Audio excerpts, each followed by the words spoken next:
সুপ্রিয় দর্শক, আসসালামু আলাইকুম। আজকে শাহি বিফ বিরিয়ানি রেসিপি শেয়ার করছি।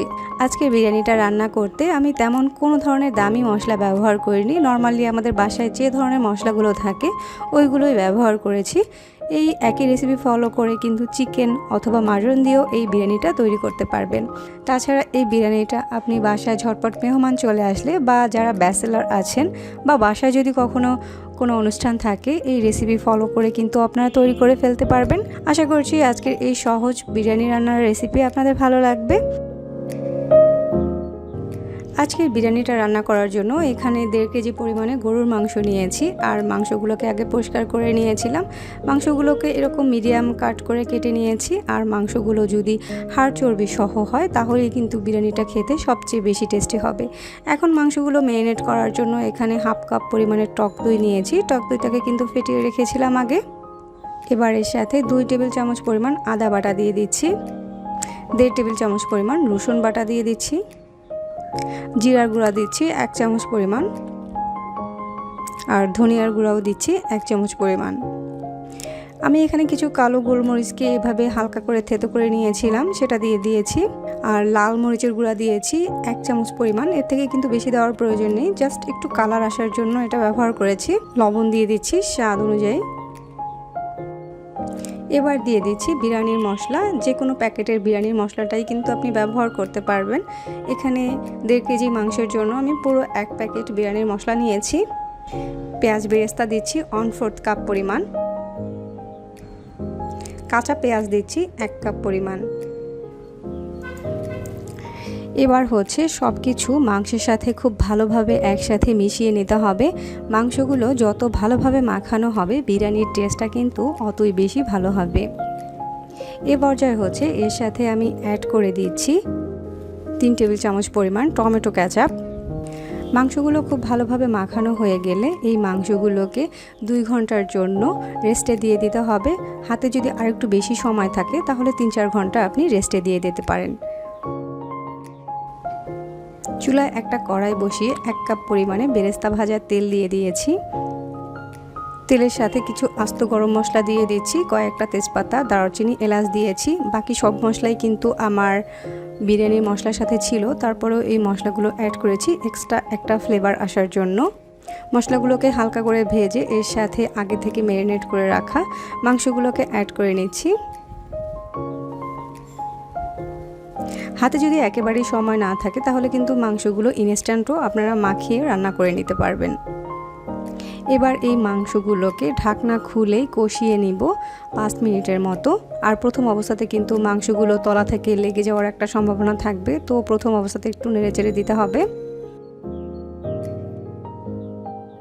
এবার হচ্ছে মাংসগুলোকে একটা ঢাকনা দিয়ে ঢেকে অপেক্ষা করছি মাংস থেকে পানিটা বের হওয়া পর্যন্ত। তো 10 মিনিট পরে ঢাকনাটা খুলে নিচ্ছি। দেখুন মাংস থেকে কিন্তু বেশ অনেকটা পানি বের হয়েছে। এবার এই পানিটা দিয়ে মাংসগুলোকে ভালোভাবে কষিয়ে নিতে হবে। এ পর্যায়ে হচ্ছে মাংসের সাথে কয়েকটা কাঁচা মরিচ দিয়ে দিয়েছি।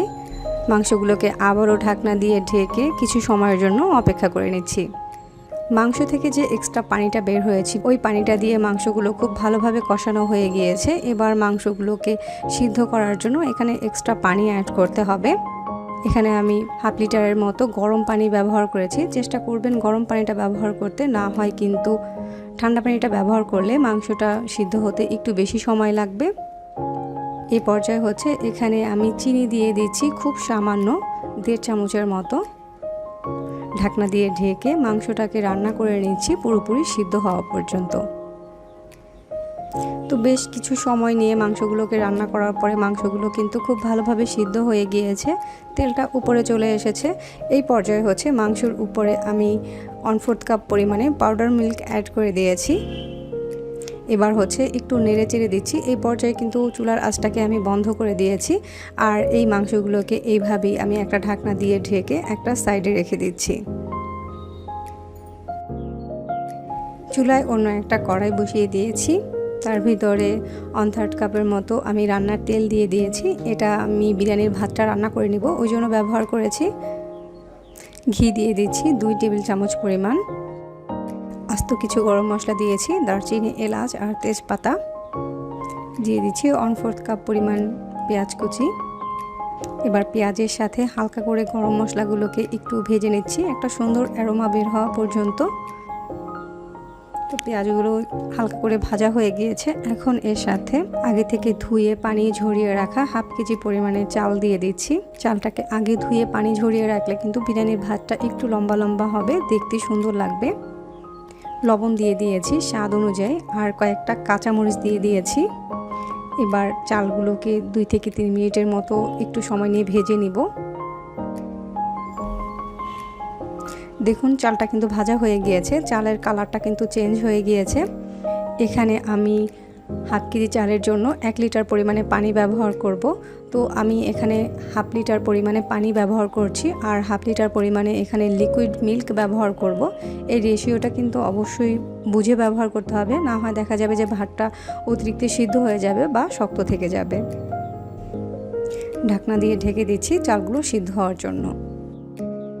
তো কিছুক্ষণ পরে পানিটা কিন্তু টেনে গিয়েছে, আর চালগুলো কিন্তু প্রায় 80%-এর মতো সিদ্ধ হয়ে গিয়েছে। এই অবস্থাতে বিরিয়ানির ভাতটা কিন্তু আপনার পুরোপুরি ফুটে উঠবে না, মানে পুরোপুরি সিদ্ধ হবে না। বাকি যতটুকু থাকবে অতটুকু কিন্তু মাংসের সাথে যে এক্সট্রা ঝোলটা আছে ওটার সাথে দমে থেকে ভাতটা পুরোপুরিভাবে সিদ্ধ হয়ে যাবে।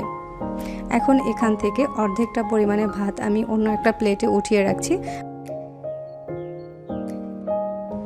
এবার মাছ বরাবর আমি আগে থেকে রান্না করে নেওয়া বিরিয়ানির মাংসগুলোকে দিয়ে দিয়েছি। যে ভাতগুলো উঠিয়ে রেখেছিলাম ওগুলোকেও দিয়ে দিয়েছি। আপনি চাইলে কিন্তু একসাথেও মাংসগুলোকে দিয়ে মিশিয়ে নিতে পারেন, তবে আমার কাছে এটা সহজ মনে হয়, তাই আমি এই পদ্ধতিতেই দেখা যায় যে ম্যাক্সিমাম টাইম বাসাতে বিরিয়ানিটা তৈরি করে থাকি। এবার চারপাশে ভাতগুলোকে খুব সুন্দরভাবে বিছিয়ে দিচ্ছি। উপরে কিছু কিশমিশ দিয়ে দিচ্ছি, কয়েকটা আলু বখেরা দিয়ে দিচ্ছি। এগুলো কিন্তু একেবারেই অপশনাল, তবে এগুলো দিলে কিন্তু বিরিয়ানিটা খেতে বেশি টেস্টি হয়। পেঁয়াজ বেরেস্তা দিয়ে দিচ্ছি উপর থেকে 1/4 কাপ পরিমাণ। কেওড়া জল দিচ্ছি 4 চামচ। এবার হচ্ছে একটা ঢাকনা দিয়ে ঢেকে আমি এই বিরিয়ানির পাতিলটাকে চুলায় দমে বসিয়ে দিব। আপনাদের কাছে যদি মোটা কোনো হাঁড়ি না থাকে তাহলে নিচে একটা তাওয়া ব্যবহার করবেন, এতে করে বিরিয়ানিটা নিচ থেকে লেগে যাবে না। আর বিরিয়ানির ভাতটা যেহেতু রান্না করা, মাংসটাও রান্না করা, সেক্ষেত্রে আপনাকে কিন্তু চুলার আঁচটা একেবারে লোতে করে দিয়ে আধা ঘন্টা পর্যন্ত এটাকে দমে দিয়ে দিতে হবে। আধা ঘন্টা পরে আমি ঢাকনাটা খুলে দেখিয়ে দিচ্ছি বিরিয়ানিটা ঠিক কীরকম হয়েছে। এবার হচ্ছে উপরের ভাতগুলোকে নিচে করে দিতে হবে, আর নিচের ভাতগুলোকে উপরে করে দিতে হবে। এতে করেই কিন্তু দেখা যাবে মাংসটা বিরিয়ানির রাইসের সাথে খুব ভালোভাবে মিক্স হয়ে যাবে। আমার বিরিয়ানি রান্না কিন্তু অলমোস্ট ডান। এবার ঢাকনা দিয়ে ঢেকে আধা ঘন্টার জন্য চুলার আঁচটাকে বন্ধ করে দিয়ে আমি দমে রেখে দিব। এই তো আমার আজকের বিরিয়ানি রান্না কিন্তু একেবারেই কমপ্লিট। আর বিরিয়ানিটা কতটা ঝরঝরে আর কতটা পারফেক্ট হয়েছে সেটা তো দেখেই বোঝা যাচ্ছে।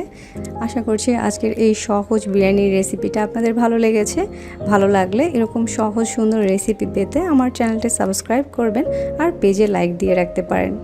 আর রেসিপি ফলো করে বাসায় বিরিয়ানি রান্না করে আমাকে কিন্তু কমেন্ট করে জানাতে একদমই ভুলবেন না।